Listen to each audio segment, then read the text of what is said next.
Hello दोस्तों, जय हिंद। जैसा कि आप लोग को पता है कि हम कल आप लोगों को पढ़ाए थे कि बंगाल का गवर्नर और बंगाल का गवर्नर जनरल। उससे आगे आज बढ़ेंगे हम लोग भारत के गवर्नर जनरल। तो जितने भी भारत के गवर्नर जनरल हैं आप लोग को अच्छे तरीके से दिख रहा होगा। आज इसको हम लोग अच्छे तरीके से पढ़ेंगे। तो एकदम अच्छे तरीके से पढ़ते चलना है, धीरे धीरे आगे बढ़ते जाएंगे और सारा टॉपिक को कवर कर लेंगे। हम लोगों का इम्पोर्टेंट टॉपिक है ये। कहते हैं कि वक्त लगा दो वक्त बनाने में, कि वक्त लगा दो खुद का वक्त बनाने में, लोग तरस जाएंगे तुम्हें अपना बनाने में। तो आइए इसी तरीके से हम लोग तैयारी को अपने अच्छे तरीके से तैयार करके खुद वक्त दे के तरीका से तैयारी करेंगे और तब फिर लोग तरसेंगे अपना बनाने में। आइए भारत के गवर्नर जनरल। तो गवर्नर जनरल में पढ़ेंगे लॉर्ड विलियम बेंटिक, जो कि भारत के प्रथम गवर्नर जनरल थे। बताए थे आप लोगों को कि प्रथम गवर्नर लॉर्ड क्लाइव थे, प्रथम गवर्नर जनरल वारेन हेस्टिंग थे। तो इसी तरीके से भारत के गवर्नर जनरल में आइएगा तो भारत का प्रथम गवर्नर जनरल कौन थे? Lord William Bentinck. Lord William Bentinck, तो देखिए लॉर्ड विलियम बेंटिक 1828 से 1835 तक, 1828 से 1835 तक ये पहले मद्रास के गवर्नर थे। कब? 1803 में। उसके बाद देखिए सती प्रथा का अंत, सती प्रथा का अंत 1829-30 में सती प्रथा का अंत किए थे। 1829-3 में राजा राम मोहन राय के साथ मिलकर लॉर्ड विलियम बेंटिंक ने सती प्रथा का अंत किए थे। फिर देखिए ठगी प्रथा का अंत किसने किए थे? कर्नल स्लीमन द्वारा। किसके शासनकाल में? यानी कौन थे गवर्नर जनरल? तो लॉर्ड विलियम बेंटिक। तो सती प्रथा का अंत 1829-30, ठगी प्रथा का अंत 1830। ठगी प्रथा का अंत किसने किए थे? तो कर्नल स्लीमन द्वारा। अंग्रेजी का शिक्षा का माध्यम, अंग्रेजी को शिक्षा का माध्यम कब बनाए थे? 1835 में। सरकारी सेवा में भेदभाव को अंत, यानी सरकारी सेवा में जो भेदभाव हो रहा था, छोटा जात बड़ा जात, इसको इसका भेदभाव को अंत किया। कौन किए थे? Lord William Bentinck. तो सती प्रथा का अंत किए थे 1829-30 में। ठगी प्रथा का अंत 1830 में। किसके? ठगी प्रथा का अंत किसने किए थे? कर्नल स्लीमन द्वारा। और किए कौन थे? Lord William Bentinck. उसके बाद आइए पढ़ लिए लॉर्ड विलियम बेंटिक के बारे में कि 1828 से 1835 तक रहे थे। उसके बाद पढ़ेंगे चार्ल्स मेटकॉफ। चार्ल्स मेटकॉफ 1835 से 36। देखिए 35 तक तो विलियम बेंटिक रहे, उसके बाद 36 में आए कौन? Charles Metcalfe. चार्ल्स मेटकॉफ को समाचार पत्र का मुक्तिदाता के नाम से जाना जाता है। चार्ल्स मेटकॉफ को समाचार पत्र के मुक्तिदाता के नाम से जाना जाता है। उसके बाद देखिए लॉर्ड ऑकलैंड। कौन थे? Lord Auckland. Lord Auckland grand truck road, यानी ग्रैंड ट्रक रोड जिसको जीटी रोड के नाम से जानते हैं, शेरशाह सूरी रोड के नाम से हम लोग जानते हैं। तो इसके समय गवर्नर कौन थे? Lord Auckland. Lord Ellenborough 1842 से 44। तो पता है पहले लॉर्ड विलियम बेंटिंक पढ़े, उसके बाद चार्ल्स मेटकॉफ पढ़े 1835 से 1836। उसके बाद लॉर्ड ऑकलैंड पढ़े 1836 से 42, जिसमें ग्रैंड ट्रक रोड थे। उसके बाद आए लॉर्ड एलन ब्रो 1842 से 1844। इसके समय में सिंध का विलय, पंजाब यानी कि पाकिस्तान का सिंध प्रांत था, उसका विलय किया गया था, यानी मिलाया गया था। दास प्रथा का अंत 1843 में। किसके समय में? Lord Ellenborough. उस समय गवर्नर जनरल कौन थे? Lord Ellenborough. तो देखिए लॉर्ड एलन ब्रो 1842 से 44 तक रहे थे, जिसने सिंध का विलय किए 1843 में। पंजाब के सिंध प्रांत है पाकिस्तान में, तो उसका विलय किए थे। उसके बाद देखिए दास प्रथा का अंत 1843। इसके बाद आते हैं लॉर्ड हार्डिंग। कौन आते हैं? Lord Hardinge. 43 तक रहे थे ये। तो फिर लॉर्ड हार्डिंग 44 से 48। लॉर्ड हार्डिंग कब से कब तक रहे? 1844 से 1848। इसका सबसे इंपोर्टेंट है नरबली प्रथा का दमन किए थे। नरबली प्रथा पर दमन किसने किए थे? Lord Hardinge. नरबली प्रथा पर का दमन किसने किए थे? Lord Hardinge. उसके बाद देखिए लॉर्ड डलहौजी। अच्छे तरीके से आप लोग इनको जानते भी होंगे, लॉर्ड डलहौजी। तो लॉर्ड डलहौजी 1848 से 1856 तक रहे थे। 1848 से 1856 तक लॉर्ड डलहौजी। उसके पहले कौन थे? लॉर्ड हार्डिंग, जिसने नरबली प्रथा का दमन किए थे। दमन यानी अंत। तो उसके बाद देखिए लॉर्ड डलहौजी 1848 से 1856, जिसमें व्यापगत सिद्धांत, जिसे हड़प नीति, राज्य हड़प नीति के नाम से जानते हैं व्यापगत सिद्धांत को, जिसे इंग्लिश में डॉक्ट्रिन ऑफ लेसेप्स कहते हैं।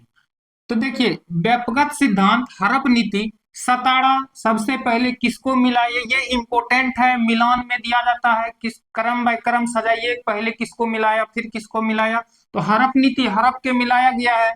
तो देखिए सबसे पहले सतारा 1848 में, उसके बाद जेतपुर 1849 में, फिर उसके बाद संबलपुर 1849 में, उसके बाद उदयपुर 1852 में, उसके बाद झांसी को मिलाया 1853 में, उसके बाद नागपुर 1854 में, उसके बाद अवध 1856 में। तो अवध 1856 में, फिर 1857 में, 1857 की क्रांति होता है। तो इस सबसे बड़ा ये भी कारण है कि हड़प नीति सबसे पहले सतारा को अपनाया, हड़प लिए 48 में, फिर जेतपुर को अपनाए हड़पे 1849 में, फिर संबलपुर को हड़प लिए 1849 में, उदयपुर 1852 में, झांसी 1853 में, नागपुर 1854 में, अवध 1856 में। सबसे बड़ा कारण ये भी है, इसमें से एक सबसे बड़ा कारण ये भी है कि राज्य हड़प नीति के तहत सबको हड़प के मिला लिए थे। तो ये 1857 की क्रांति का एक कारण भी है। तो देखिए इसको याद करने का सबसे पहला तरीका सतारा 1848, उसके बाद देखिए जेतपुर और संबलपुर दोनों 49, जेतपुर और संबलपुर दोनों को 49 में, उसके बाद देखिए जेतपुर और संबलपुर 49 हो गया, उसके बाद उदयपुर झांसी, उदयपुर 52, झांसी 53, उदयपुर 1852, झांसी 1853, नागपुर 54 और अवध 56। तो याद हो गया होगा, सतारा 1848, जेतपुर संबलपुर 49, उदयपुर और झांसी 52 53, उदयपुर 52 1800 और झांसी 1853, नागपुर 1854 और अवध 1856। तो याद हो गया होगा, पहले अवध, पहले सतारा 1848, फिर जेतपुर संबलपुर 1849, उसके बाद जेतपुर संबलपुर देख लिए, उसके बाद उदयपुर 1852, झांसी 53, नागपुर 54 और अवध 56। तो याद हो गया होगा, आप लोग को क्रम वाइज याद रखना है। उसके बाद देखिए सेना का मुख्य कार्यालय शिमला, तो सेना का मुख्य यानी सेना में सुधार लाए थे डलहौजी, और तोपखाना का भी निर्माण किए थे, कहाँ पे, मेरठ में, जो कि 1857 की क्रांति शुरू कहाँ से हुई थी, मेरठ से। तो एक आप लोग ये भी नोट कर लीजिएगा, तोपखाना का प्रयोग किए थे कहाँ पे, मेरठ में, सैनिक सुधार लाए थे। और सेना का मुख्य कार्यालय कहाँ लाए थे, शिमला। और लॉर्ड डलहौजी ने शिमला को अपनी ग्रीष्मकालीन राजधानी बनाए थे। ग्रीष्मकालीन राजधानी लॉर्ड डलहौजी ने कहाँ लाए थे, बनाए थे शिमला। उसके बाद देखिए रेल का प्रारंभ किए थे 1853 में। तो सबसे पहले रेल का प्रारंभ कब हुआ था, 1853 में, किसके शासनकाल में, तो लॉर्ड डलहौजी के शासनकाल में। और सबसे पहले रेल चले थे 53 में, जो कि मुंबई से थाने तक चले थे 34 किलोमीटर। सबसे पहले रेल कितना से कितना दूर चले थे, तो मुंबई से थाने तक कितना किलोमीटर, 34 किलोमीटर। किसके शासनकाल में आए थे, तो लॉर्ड डलहौजी के शासनकाल में। उसके बाद देखिए डाक टिकट का प्रचलन 1854 में, ये भी लॉर्ड डलहौजी के समय में, डाक टिकट का प्रचलन 1854 में। उसके बाद देखिए प्रथम विद्युत तार सेवा कोलकाता से आगरा में, प्रथम विद्युत तार सेवा यानी ये जो विद्युत आता है, विद्युत तार सेवा प्रथम कहां से कहां चले थे, कलकत्ता से आगरा। तो रेल चले, रेल डाक टिकट यानी डाक टिकट, उसके बाद विद्युत तार, ये सब किसके शासनकाल में, तो लॉर्ड डलहौजी के शासनकाल में। तो प्रथम विद्युत तार सेवा भी कलकत्ता से आगरा। उसके बाद देखिए चार्ल्स यानी कि चार्ल्स वुड डिस्पैच, यानी वुड डिस्पैच, चार्ल्स का वुड डिस्पैच जो था, ये वुड डिस्पैच शिक्षा से संबंधित थे, जो कि विश्वविद्यालय में शिक्षा से संबंधित है। वुड डिस्पैच, चार्ल्स का वुड डिस्पैच शिक्षा से संबंधित थे, 1854 में आए थे। ये किसके समय में, तो लॉर्ड डलहौजी के समय में, लॉर्ड डलहौजी के समय में Charles Wood dispatch 1854, 1854 Charles Wood dispatch 1854 विश्वविद्यालय में शिक्षा से संबंधित है। उसके बाद देखिए सिक्किम विलय, इसके अलावा और बहुत कुछ है कि सिक्किम का विलय 1850 में हुआ था। ये हड़प नीति तो है ही, उसके बाद ये भी, इसका भी विलय, जैसे सिक्किम का विलय 1850 में, पंजाब का विलय 1852 में, द्वितीय आंग्ल बर्मा युद्ध में बर्मा का विलय 1852 में। तो यानी पंजाब का विलय 52 में, द्वितीय आंग्ल बर्मा युद्ध में बर्मा का विलय 1852 में, और ये एक सिक्किम का विलय 1850 में। तो ये सब डलहौजी के कार्यकाल से संबंधित है। तो बताए आप लोग को डलहौजी के समय में राज्य हड़प नीति आए थे, जिसे व्यापकगत सिद्धांत के नाम से जानते हैं, जिसमें सबसे पहले सतारा को 1848 में, उसके बाद जैतपुर और संभलपुर 1849 में, उसके बाद आए थे उदयपुर और झांसी, उदयपुर को 1852 में, और झांसी को 53 में, नागपुर 54 में, और अवध 56 में, जिसमें सेना का मुख्य कार्यालय शिमला लाए थे, जिसको ग्रीष्मकालीन राजधानी भी कहे थे, लॉर्ड डलहौजी बनाए थे। और रेल प्रारंभ 1853 में, उसके बाद डाक टिकट का प्रचलन भी 1854 में, प्रथम विद्युत तार सेवा कलकत्ता से आगरा तक चलाए थे, जो कि काफी बार पूछा भी गया है। और बताएं रेल का प्रारंभ 1853 में, सबसे पहले मुंबई से थाने तक चले थे 34 किलोमीटर। उसके बाद देखिए सिक्किम का भी विलय 1850 में, पंजाब का विलय 52 में, द्वितीय आंग्ल बर्मा युद्ध में बर्मा का विलय 1852 में। उसके बाद देखिए लॉर्ड कैनिंग आए, क्योंकि 1844 से 48 के बाद लॉर्ड कैनिंग आते हैं 56 से 62, 1856 से 62, क्योंकि डलहौजी 1848 से 56 तक रहे थे। लॉर्ड हार्डिंग 44 से 48, डलहौजी 48 से 56 के बाद आते हैं कैनिंग 56 से 62, 1856 से 62, जिसमें अंतिम गवर्नर जनरल थे। तो पूछेगा अंतिम गवर्नर जनरल, भारत के अंतिम गवर्नर जनरल कौन थे? तो लॉर्ड कैनिंग, प्रथम वायसराय, यानी कि इसी के समय में गवर्नर जनरल का पद हटा के वायसराय किया गया था। 1858 के भारत शासन अधिनियम में गवर्नर जनरल का पद हटा के भारत का वायसराय किया गया था, यानी गवर्नर जनरल का पद हटा के वायसराय लाए गए थे। तो इस समय 1856 से 62, तो इसी समय वायसराय पद आए। तो अंतिम गवर्नर जनरल एवं प्रथम वायसराय। 1857 की क्रांति के समय गवर्नर जनरल कौन थे? तो लॉर्ड कैनिंग। तो देखिए आप लोगों को अच्छे तरीके से याद हो गया होगा, एक बार फिर से हम रिकॉल कर देते हैं, जो कि अच्छे तरीके से याद हो जाएगा। देखिए पहले गवर्नर जनरल, भारत के पहले गवर्नर जनरल कौन थे? तो लॉर्ड विलियम बेंटिक, 1828 से 1835 तक रहे थे, जिसमें ये पहले मद्रास के गवर्नर थे 1803 में।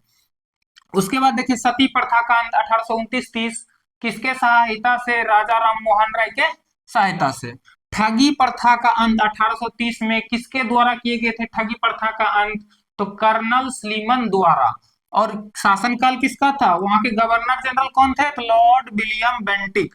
अंग्रेजी को शिक्षा का माध्यम बताए, अंग्रेजी को शिक्षा का माध्यम, यानी शिक्षा का माध्यम बताए थे अंग्रेजी। कौन बताए थे? तो लॉर्ड विलियम बेंटिक।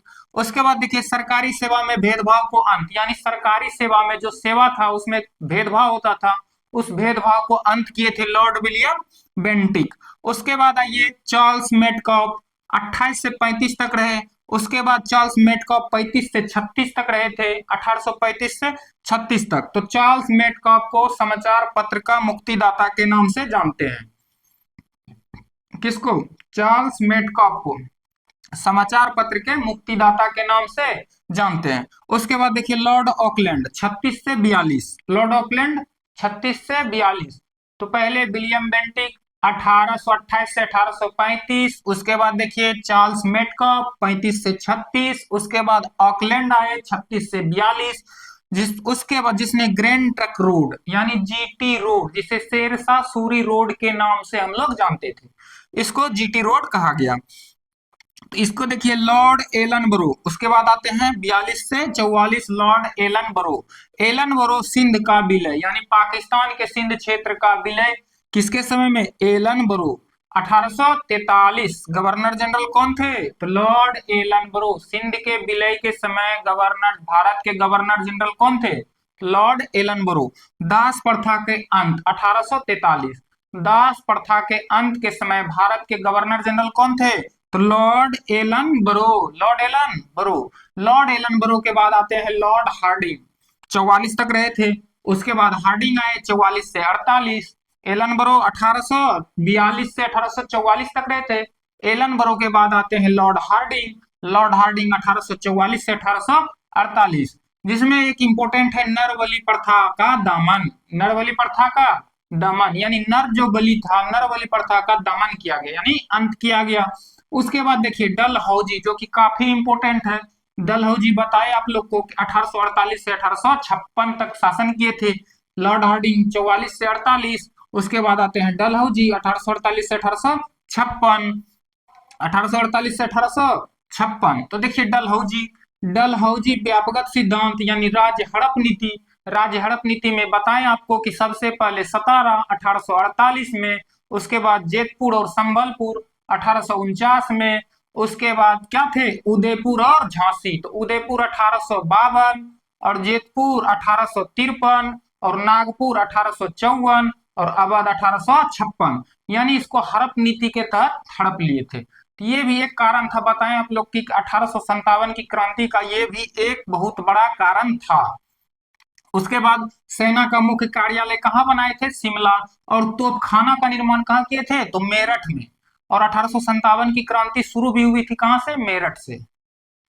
तो इसी तरीके से आइए रेल का प्रारंभ 1853 में किसके शासनकाल में, तो लॉर्ड डलहौजी के शासनकाल में। बताएं आप लोग की, आप लोगों को बताएं कि रेल जो है शुरू हुआ था सबसे पहले मुंबई से थाने के बीच चले थे 34 किलोमीटर। और किसके समय में, तो लॉर्ड डलहौजी के समय में। उसके बाद देखिए डाक टिकट का प्रचलन 1854 में।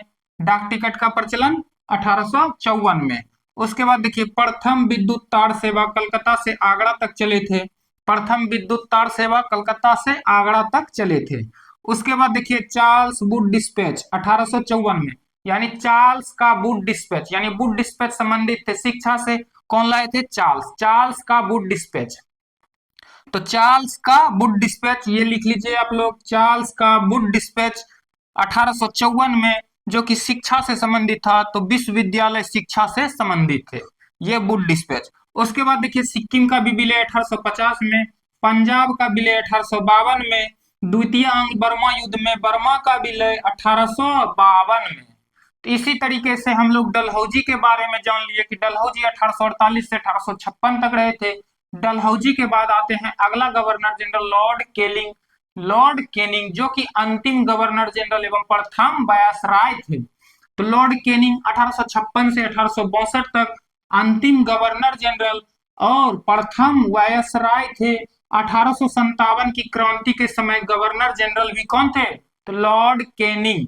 तो उम्मीद है कि आप लोगों को बंगाल का गवर्नर जनरल और बंगाल का गवर्नर जनरल हम पढ़ा चुके हैं इसके पहले वीडियो में।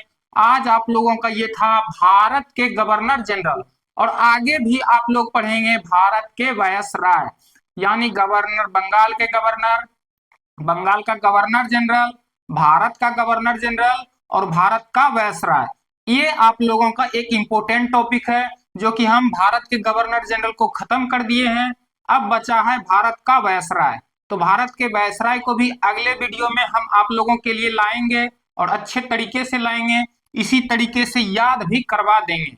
उम्मीद है कि आप लोगों को ये अच्छे तरीके से याद हो गया होगा। मिलते हैं अगले वीडियो में। Thank you.